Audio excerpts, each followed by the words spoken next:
In Nigeria today, so many parents have resolved to enroll their children in school early. This, however, has over time had both positive and negative effects on these children. Joining us to enlighten us on the show on the ripple effects, how to develop a balanced child, and also conclude our discussion on child bullying is a child development expert and knowledge broker, Chidinma Agomoh. We will welcome her to the show as soon as she is available to us. But ladies, let's have this conversation, talking about enrolling your child early in school. A lot of parents want their children to graduate early enough, just go through life early. I think I entered, my mom enrolled me in school at the age of 5. And then the criteria was 6 at the time. And we recall that our parents then, it is your hands going over your ear. There's always this criteria. But now we're hearing there are downsides to it and all of that. But I want to understand what it is, really. I found primary school tough at 5. I entered at 5, yeah? Yes. I entered at 5 and I found it tough. I remember I just used to sit in class. I was always tired. I just wanted to go home. So for my children too, I see it happen with my second child. He had to start at 2 nursery because he has 4 classes of nursery. So my kids are usually 6 when they start primary classes. So I'm targeting 6. It will be 6 by the time he's in primary 1. When it's resuming. Unfortunately, his month is the month of resumption for a new session. But I've seen how the teachers are not in tune with a young child, how the form of education that we have in Nigeria and the way parents push the children towards mastering, cramming, because I don't consider it education. I took them recently for this summer classes for just this lesson, what we call jealousy, and I didn't like the school because the level of exposure that I have now when it comes to education, I have a child psychologist I speak to about my kids. I take them, I assess my children. I see that I'm not impressed by this. How can you have and your lesson? What are you doing for them? He said, no, we just do English and maths for them. I said, so what is English, numbers, and maths, alphabets? I said, excuse me. I said, well, thank God it's the... Perhaps this is why a lot of persons said we need to change our curriculum, even for teachers. These are private schools. And all of that. I think the checks are not enough because the curriculum is not strong. The reason why they have to do that journey to where the school is that in that entire area, that's the only school that has the kind of goal standard that I want for the children. So the distance that they go, I pity for them. But education is not only alphabet and, you cannot base a child's intelligence on that.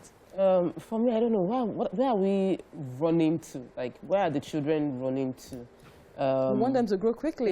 Like, my kids want to grow quickly, and I tell them, see, there's enough time for adulthood. Like, there's enough time for you to be an adult. So for now, enjoy being a child and enjoy the process. And I know that I want them to start early because you want to be able to brag that my child finished secondary school at 13 and my child was the youngest. It's just for your own ego as a parent, not for the psychology and the health of the child. You're not considering that. So I realized, I went to school one day and found out that my last born was sleeping. They say, he's always sleeping in class. Like, he's always sleeping in class. You mean he's been, like, every day, he would sleep almost throughout the break? Because he came home and said he didn't eat his food, that he did not finish his work. Why didn't you finish your work? I said, I slept. Why did you sleep in school? They say he's always sleeping in school. No, apparently, they've been keeping late nights at home. So my thought is, if you sleep early, you sleep early so that you can wake up early, get to school in time. But when you're not taking into consideration the fact that the child needs to sleep, you wake up the child very early because of your own life, and then it's impacting on the fact that the child is sleeping in school. That's on one end. And then we are hurrying children into primary school, hurry them into promotion, and then we're doing the promotion, and the child's psychology is not able to grasp everything that is coming in contact with. And children are different. My twin, one of them will laugh at the other one. He's taking a picture of his brother, and his brother did not smile. And my son started crying that I told him to smile. I don't know why he will not smile for me. And then he was crying. And I was like, so if he does not smile, why are you crying? Like, It's his own picture. You know, so each person has how they react to different things. Parents need to study that. We must accommodate all of that. So we dump all of them into school and expect that a teacher you are not able to handle your 4 children. Yes. The teacher will not handle 20 children. Yes. We parents must get more involved in how we raise our children and not abdicate the duty of raising our children to just teachers, schools and boarding house and just keep pushing them somewhere else. We need to be more hands-on. Some of us don't even prepare them for the boarding secondary. We're already looking at going to boarding. How well did you form your child? How strong, how independent is that Perhaps child? this is why we see the level of bullying that we see in some of these schools. Because the child is not well developed for what is going to face. And then the other sides to it, where the child becomes depressed and is just transferring his aggression on another child. We see all of this display. There was a video that was on your page yesterday. Yes. I just wanted to, because of the sleep matter, I just Googled it. And how many hours do children need to sleep? An infant, 4 to 11 months, 12 to 15 hours. A toddler, 1 to 2 years, 11 to 14 hours. Preschool, 3 to 5 years. Preschool, they call 3 to 5 preschool, 10 to 13 hours. And school age, 6 to 13 years, 9 to 11 hours. So obviously our children are not getting enough. They're undersleeping. All right, quickly, we have a caller on the line, Abiodun, calling from Idimu. Abiodun, good morning. Go ahead with your contribution. Abiodun, are you there? Yes, please, I'm there. All right, go ahead with your contribution. Okay, I would like to contribute to the school enrollment.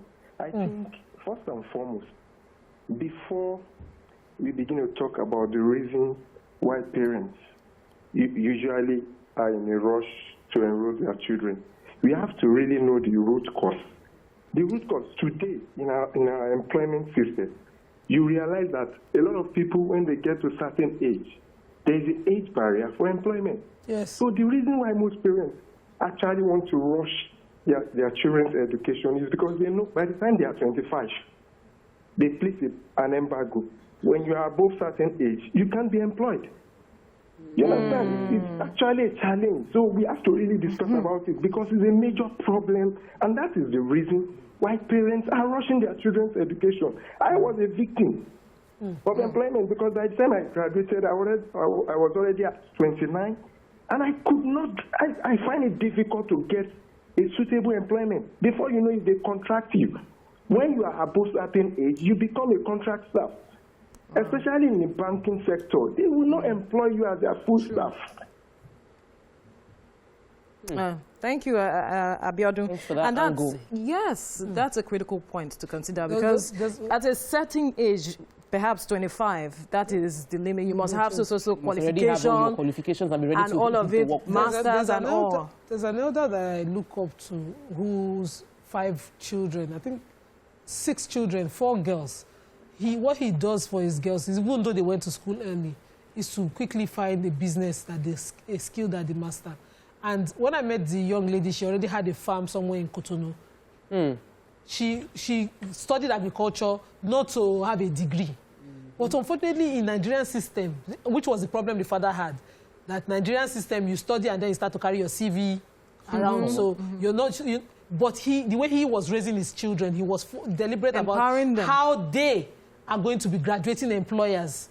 They are growing and going into creating businesses and be employing people. So he was already looking into that. And he himself was a businessman who the system did not favor.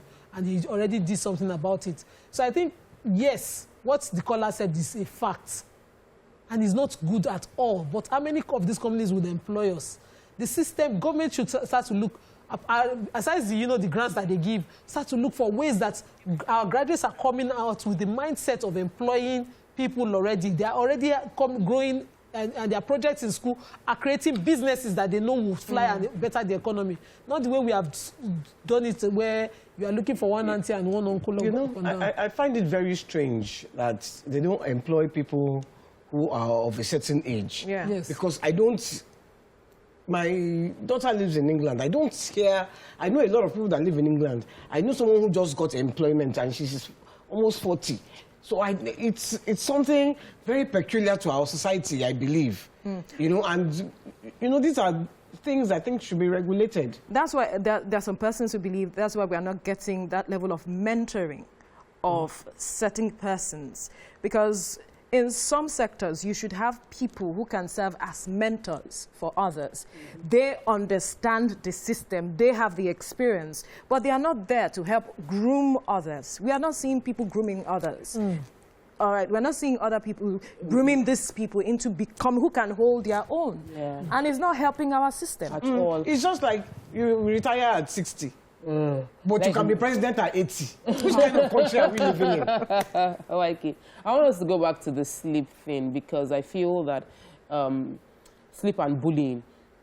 Let's talk more about sleeping and how parents can encourage children to sleep more. And you know, we grew up in a time when there wasn't telephones and laptops. Every child having a tablet and all of that, and these things they stimulate the brain. So many children, even when they are not watching the TV, they are on one gadget or the other, and these things keep their brains active. Children are very imaginative. They still want to like gist with each other through. So I realized that even when my kids, I put them to bed, they are still talking. Like they are talking to each other, the cartoon, and they are not sleeping. So yesterday I told my husband, like, we are going to wait until they sleep. Like we'll check and be sure they have already slept before we leave them below. But I think parents need to get more involved in We have our guests on the line, a child development expert and knowledge broker, Chidinma Agomoh. Good morning, welcome to the show. Welcome to the show. Good morning. So good to be here. Yes, thank you so much for joining us. Now, let's talk about this. You're the expert here. Tell us how early it is too early to enroll a child in school. Oh, this is such a pleasure to be here this morning. And from what we've been seeing in recent times, I see people enrolling children in school as early as 2 years. I think that it's so ridiculous. I think that is not a proper thing to do. You know, I think that is child abuse to put it in a very strong form. You know, but I see that our parents are doing this because we find out that most of us have gotten very busy. And when I talk to a lot of people, they want time for themselves. They want time to go to work. You know, and this is making us to put toddlers as early as 1.5, 2 years. These children are being put into school, and we don't realize the damage we're causing to the lives of these children, only for us to realize it later on in their years, and this is disturbing. For some parents, it's just survival, so they might never realize it. So how do you, what exactly, for those of parents who think, okay, it's just for crèche, so I find a place to keep the child because I need to go to work, what sort of setting do you need to see to be sure this is okay for your child? You know, so that it's not, the child is not made to sit up and then be cramming some things for you when you come back. Sorry, can you come again? What sort of? So if you take your child to a crèche, if your intention is to put your child somewhere while you're working, what sort of facility do you need to see when you inspect that place for you to be sure that's the right place to put your child at 2?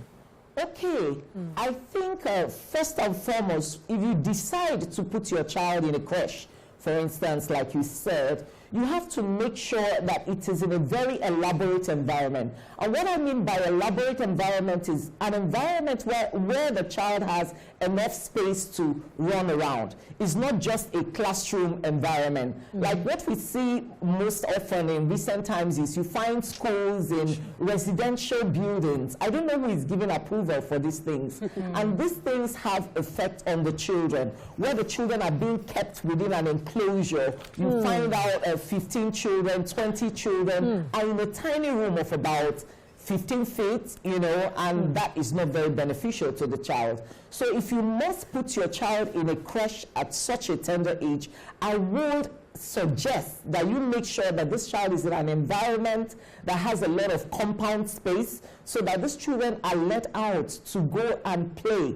You know, that is what the name is, a play group. So you're actually looking for someone to mind your child while you go to work. You know, so you should give these children space to run around, to play, and to sleep when they want to, and not confine them to a space where you're restricting their movement, you're giving them regimens, you know, it's time to sleep, it's time to eat, oh, be careful, don't hit the other child, don't hurt the other child. These things go on to affect the child's later on in their years, affect their development, and we don't realize it. All right.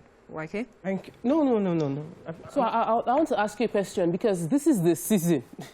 We're in the season pre-enrollment. Many people, the school resumes in September, and the thoughts are always about what school can my child go into. And I'd like to ask you this question. We've discussed it, and I think we all read that the appropriate age for primary should be around 6, 5, 6. Yep. And we've seen there's a video of bullying, and maybe because the children get into school early, so what's the appropriate age for secondary school and what's the appropriate age for primary school? And how do you think that impacts on the behavior of the child when they are in school? Maybe someone is smallish or the smallest in the class. Do they tend to get more bullied than if they were appropriately the right age with other people in their classroom? Thank you very much. I think you hit it right there on the head.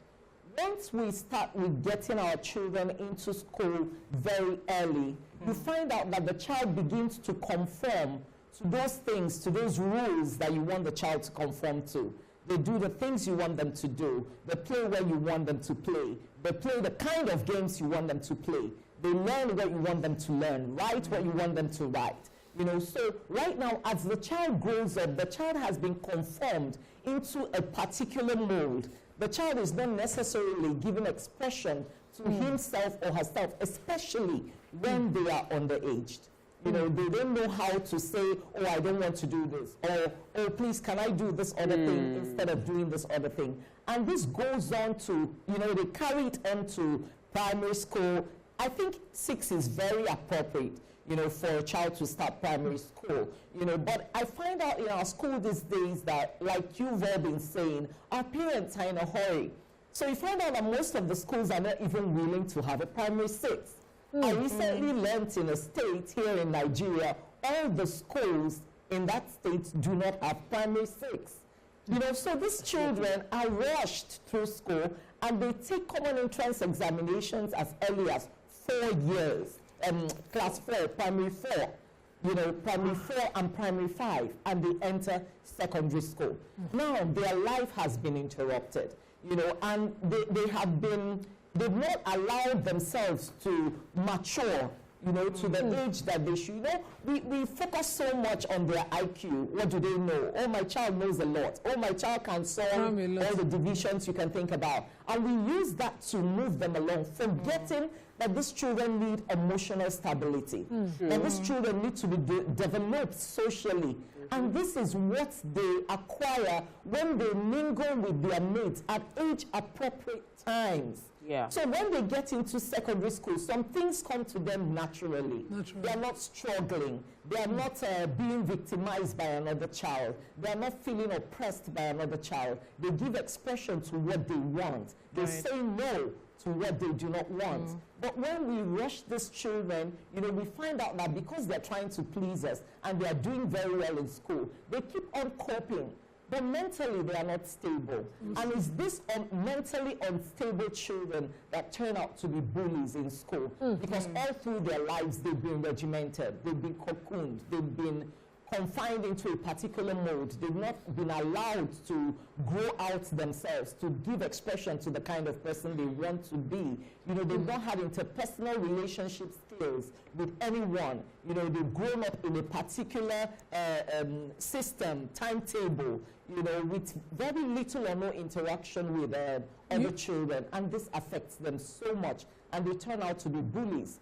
When they get into secondary school and they see other children being happy, being so confident, they can't understand it. They can't identify with it. And so what they try to do is to put down that child, especially if they are taller or bigger. They will try to snub that child or not be so friendly or to shut that child down when the child is being very expressive and they can't relate with it. Earlier, when you were talking, you touched a very important point. So we find parents who are made to be apologetic about an outspoken, an expressive child because, that example you gave is supposed to be that the child, they're not trained and wear that kind of thing. When a child Can you just, expand on that issue again? Yes. When a child is developing, it is an opportunity for us to understudy that child.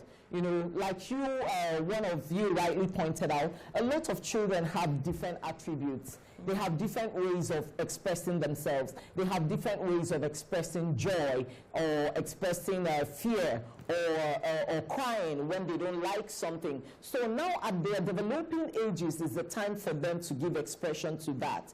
But when they have been made not to expect, let me give a very typical example. When we put these 2-year-olds in school and maybe they want to sleep, children most times when they want to sleep, they start crying, yes. And the supervisor or a teacher is there and is telling the child, don't cry. You're disturbing this other person. Tope is sleeping. Can't you see Amira is sleeping? Or this child is eating and you're crying. Or they make the rest of the class sing cry, cry, baby for you.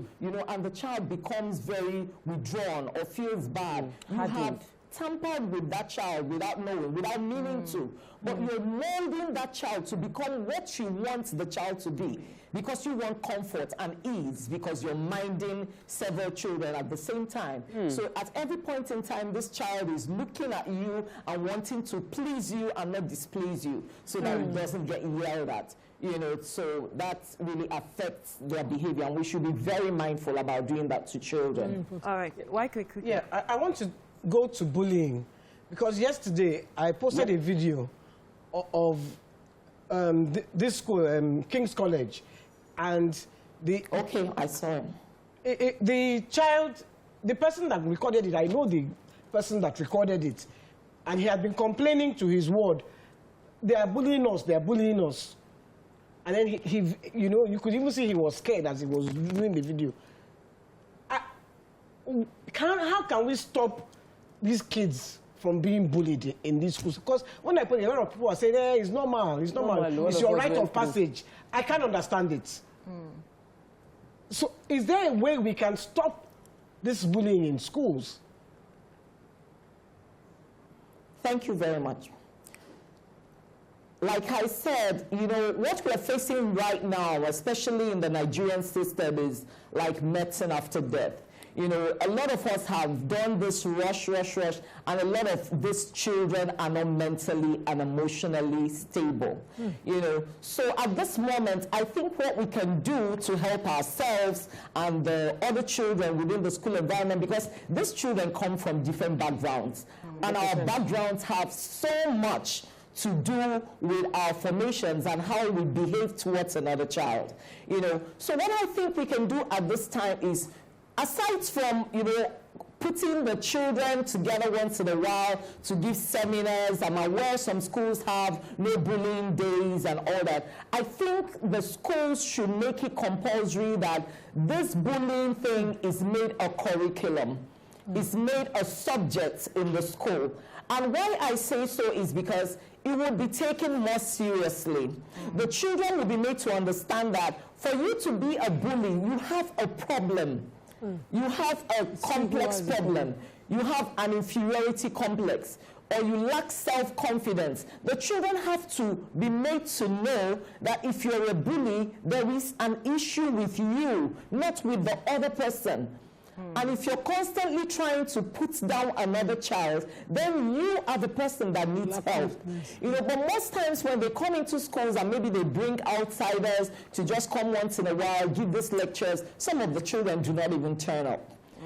Some of the children are like, oh, don't mind him. He doesn't know what he's saying. Right. But I believe if it is made a subject and these children understand the consequences of what they have become, based on their background or where they're heading to, they'll be able to take it more seriously. All right. Child development expert and knowledge broker, thank you so much, Chidinma Agomoh, for your time. Thank you so much. On the show. Thank Obviously, you so much. Parents, they say charity begins at home. Yes. Parents have a lot to do with developing their children such that they don't become bullies in the society, basically. This is where we'll wrap up the show this morning. Thank you so much, everyone.